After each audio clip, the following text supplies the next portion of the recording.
Hi and welcome back to Clover Reviews. Today we will be reviewing episode 1 of season 2 of Drag Race UK. I will be reviewing this every week on probably my Instagram channel as well, so stay tuned for more Drag Race UK content as well as Drag Race America.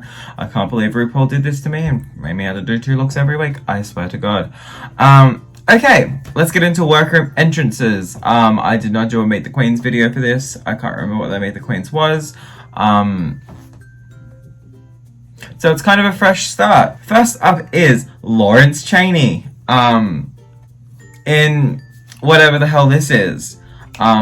Look, honestly, her fashion at the moment, but her personality is everything.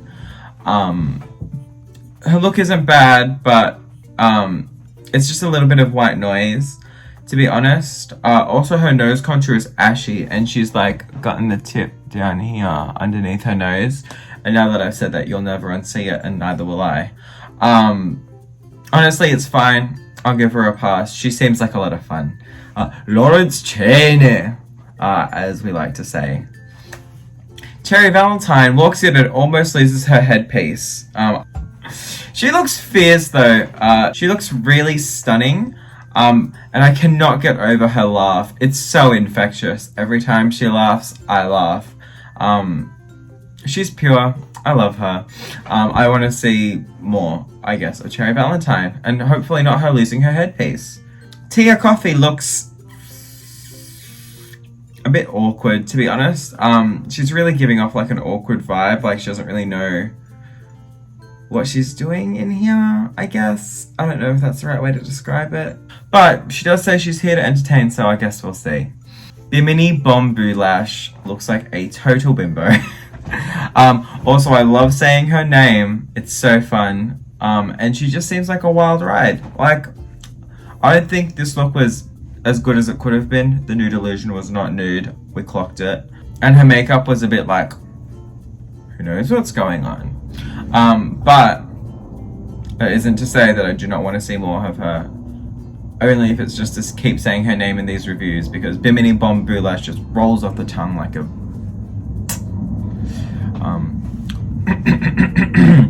fancy a slice. It's Ginny Lemon. Honestly, I don't think I'm gonna vibe with the fashions. Maybe I will. Maybe I'll be pleasantly surprised. But Ginny Lemon's personality is everything. I do fancy a slice. Pink lemonade with this look right now. Ellie Diamond is absolutely stunning. Everything is right about this look. I have to stand it. I don't have anything else to say. She just looks fierce. Her makeup is right. The dress is right. Her hair is right. It's 2 thumbs up from Cloverfields. Sister. I'm torn about this look. Because like the look is stunning. The dress and the stocking and the big sleeves and everything is beautiful. But the makeup is... I get what she was doing, but was the concept strong enough to justify doing it? I don't think so. You hold a bag in front of your head and you're like, oh, I got the same lips as on me bag. I don't know. Overall, it's fine. I want to see more, maybe. Okay. I need approximately the rest of the episode to talk about how much I love Tace. This look is absolutely everything. Her face is gorgeous. It's beautiful. It's stunning. This wig that she just keeps flipping around.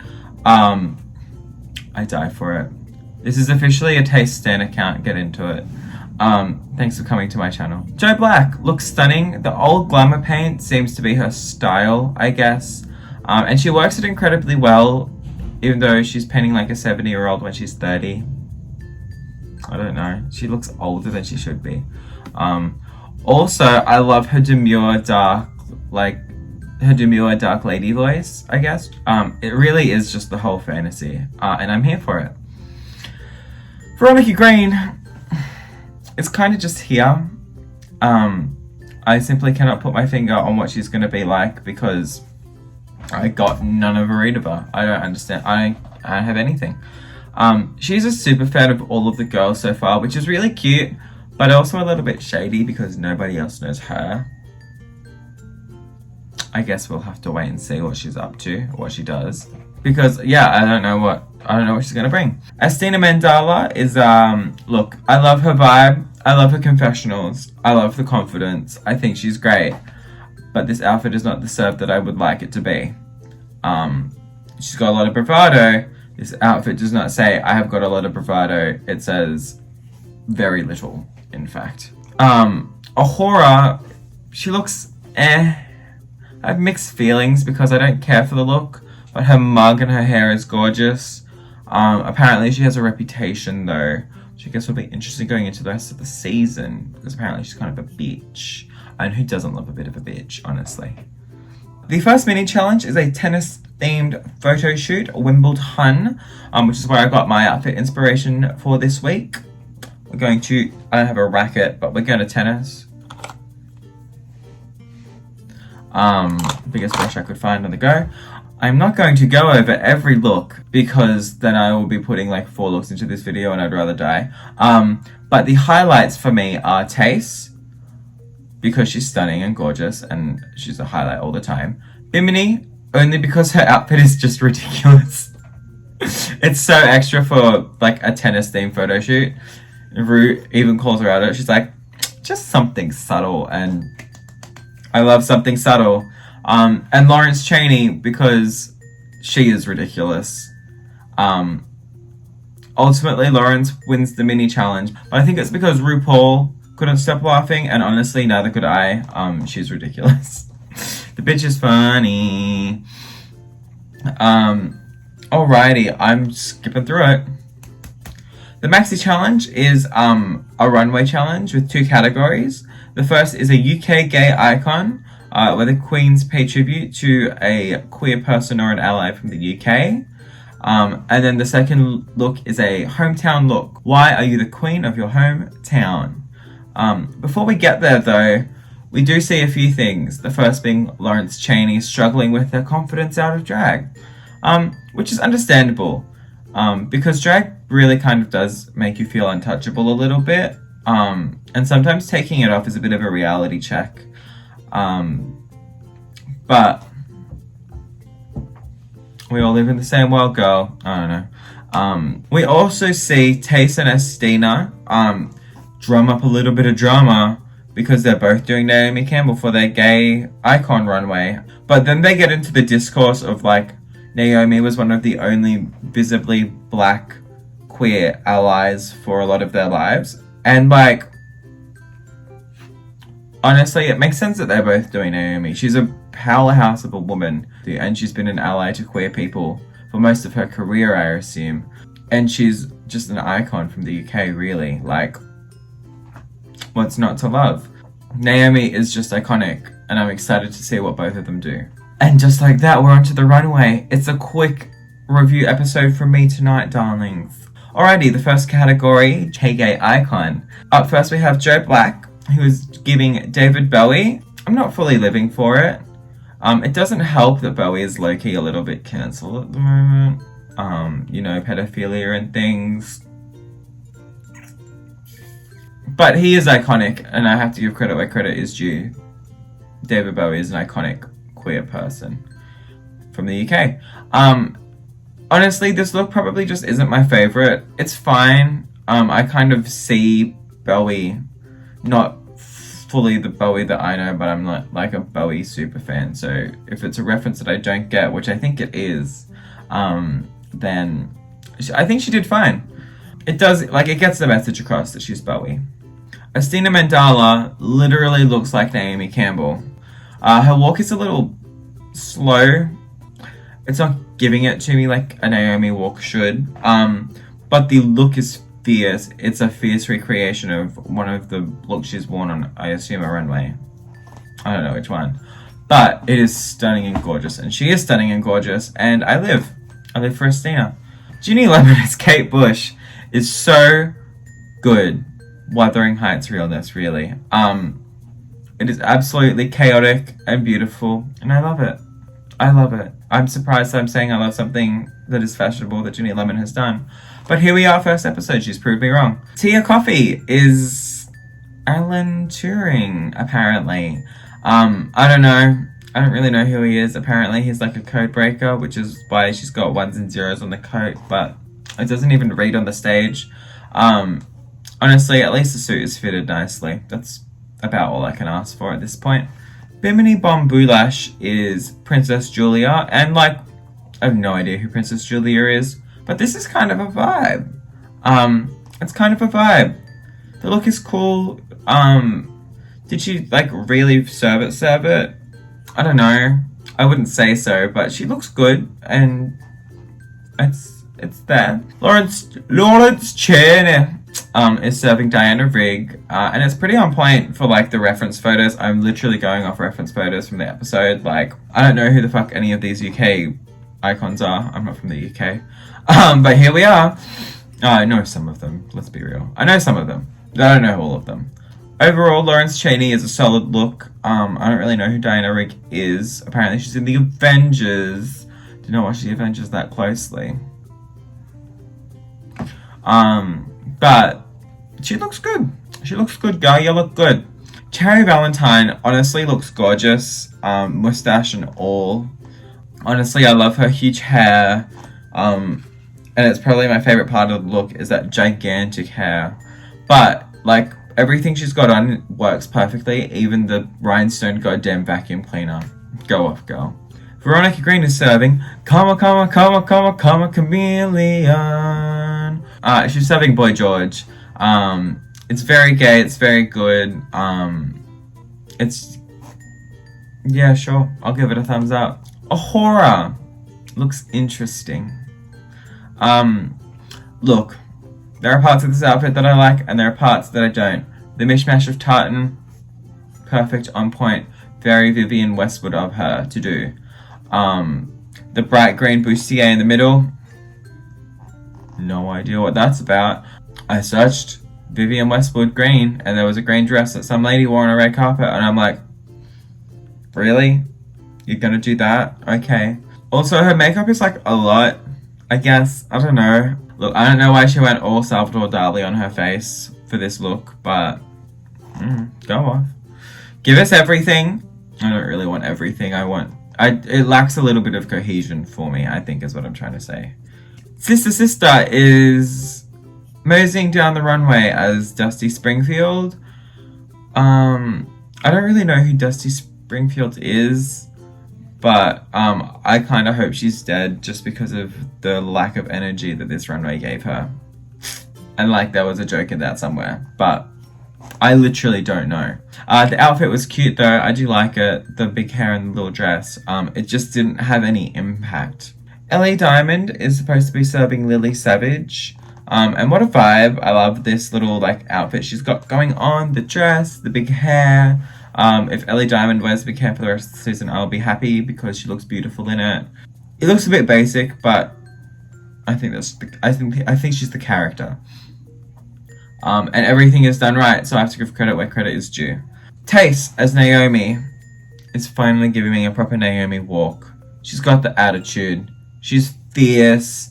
The look, honestly, is probably not as good as Estina's, but it is good. Her attitude really is what sells it, though. And, like, that's what Naomi is about in my mind, is she is the diva of the fashion world. She has the attitude, and that's what Tace is serving me right now. Moving on to hometown looks. Joe Black is apparently serving Brighton. Please keep in mind, once again, I'm not from the UK. I know very little about British geography, or landmarks, or anything, really.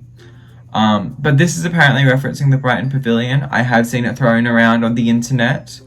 That is referencing a certain part inside the Brighton Pavilion that is green and gold, that the judges did not get. And I think it looks good. But I will say that I did wish she steamed that skirt out properly, because it is crinkled. It's a little bit nitpicky of me, and I think it was a bit nitpicky of the judges too to clock her so hard. Yeah, I don't know. I would just wish the skirt was seamed properly. I think the look otherwise is pretty fierce. Estina is serving East London Black Girl Realness. All of the queens are having a bitch that her jacket is from ASOS. This is from ASOS. It's a super cute one piece. I will link a photo right here of me in it on Mardi Gras.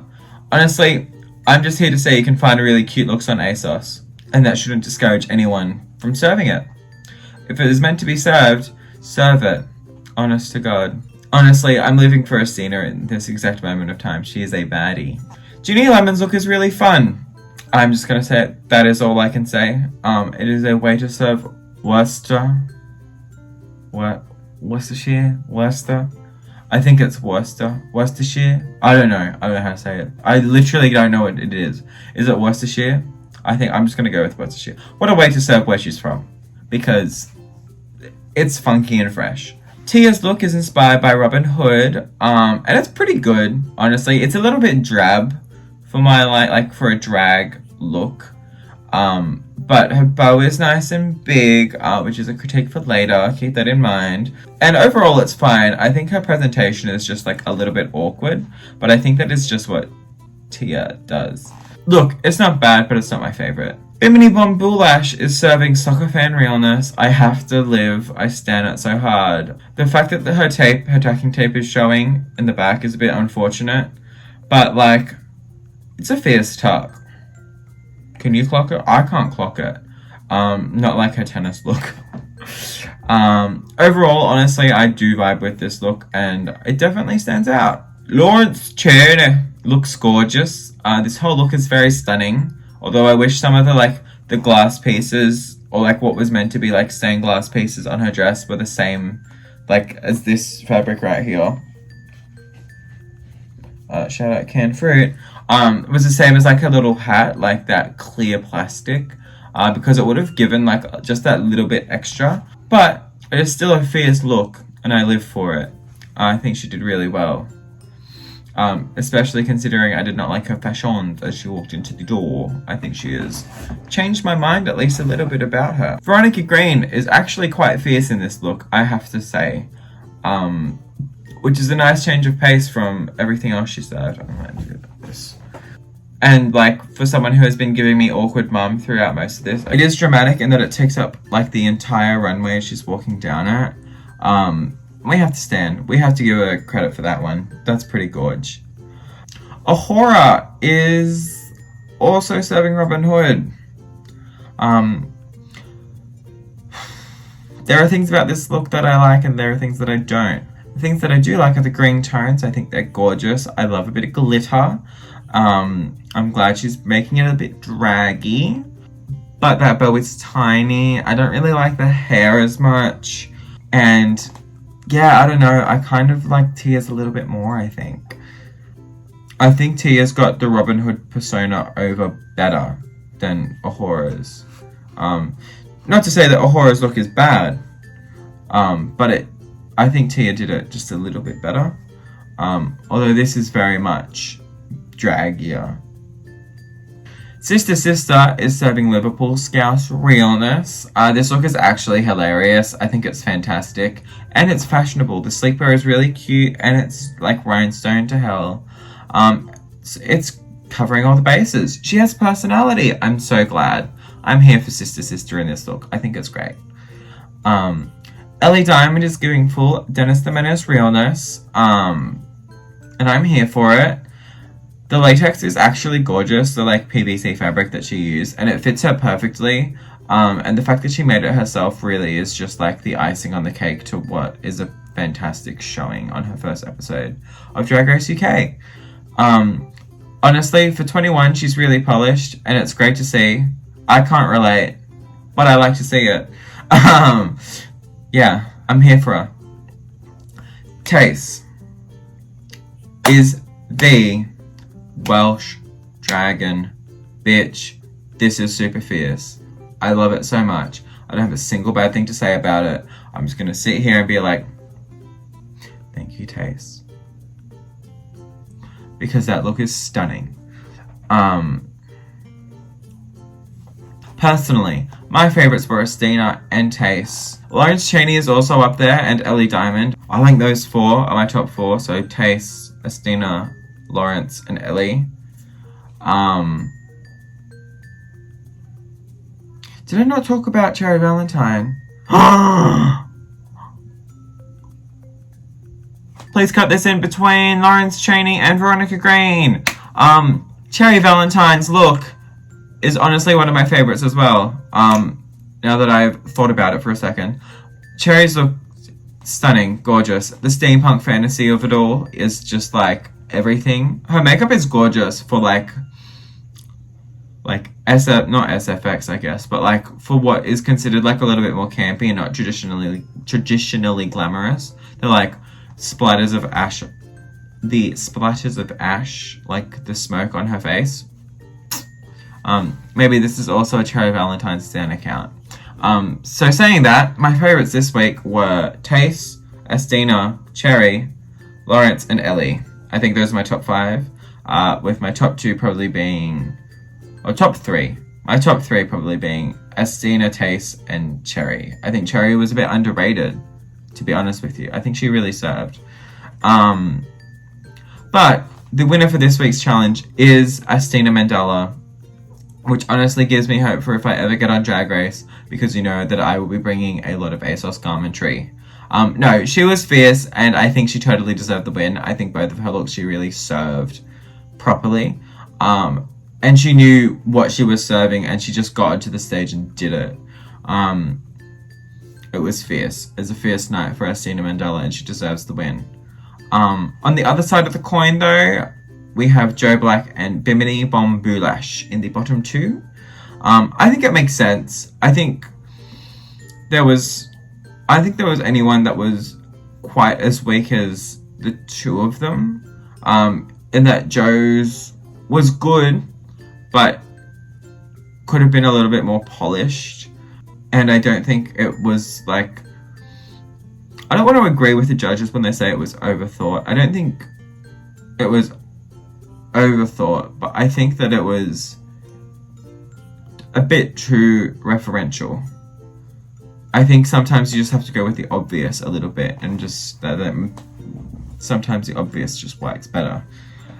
Bimini Bon Boulash also, yeah, I think she deserved to land in the bottom just because I think her looks were as strong, and also I don't think she sold the personality as much.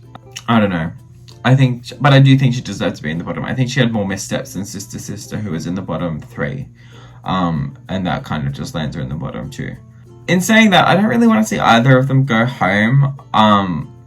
This whole elimination process is a lot, guys. It's so shocking. I haven't seen a Drag Race elimination in like months, maybe years. I don't know. No, literally, Drag Race America.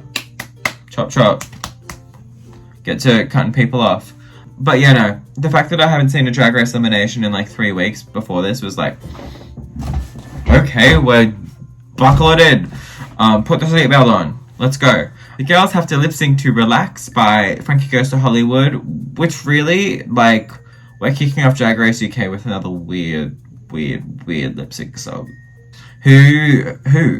It is kind of a vibe though. And I think Bimini leans into like the sexy vibe. Like she kind of says it a little bit more. Also, her doing like all of her stunts in 10-inch heels, girl, work it the fuck out. I love to see it. In saying that though, Joe was very fun and campy. I think it was good. But I think similarly to, spoiler alert for what I'm about to say for RuPaul's Drag Race Season 13, Episode 3, there is a lot of difference between serving camp and that camp coming across versus serving a song as a song should be served. I guess, like, trying to give realness for what the song's vibe is. Sometimes, like, if camp comes across, it works better. But if you're just a good lip syncer and you know what you're trying to sell in the song, and, like, the song suits that, then you just got it. You have it. And I think that's what we saw play out here, is that Joe was trying to be campy, but she kind of missed the vibe, whereas Bimini got the vibe and served sex, and it was fierce. Bimini wins the lip sync, which I think is deserving, but I am sad to see Joe go. At least she had like a really strong career before this, and now she gets to add the Drag Race UK brand to it. Because, like, sometimes that's all you need. That's all you need. People have made it work in the past, and hopefully Jo makes it work for herself too. Thank you so much for watching Clover Reviews. As always, please like and share my videos. Thank you so much for watching, and stay tuned for more Drag Race UK content, as well as Drag Race Season 13 content coming out soon. Thank you so much. Have a good day. I love you so much. Goodbye. Mwah.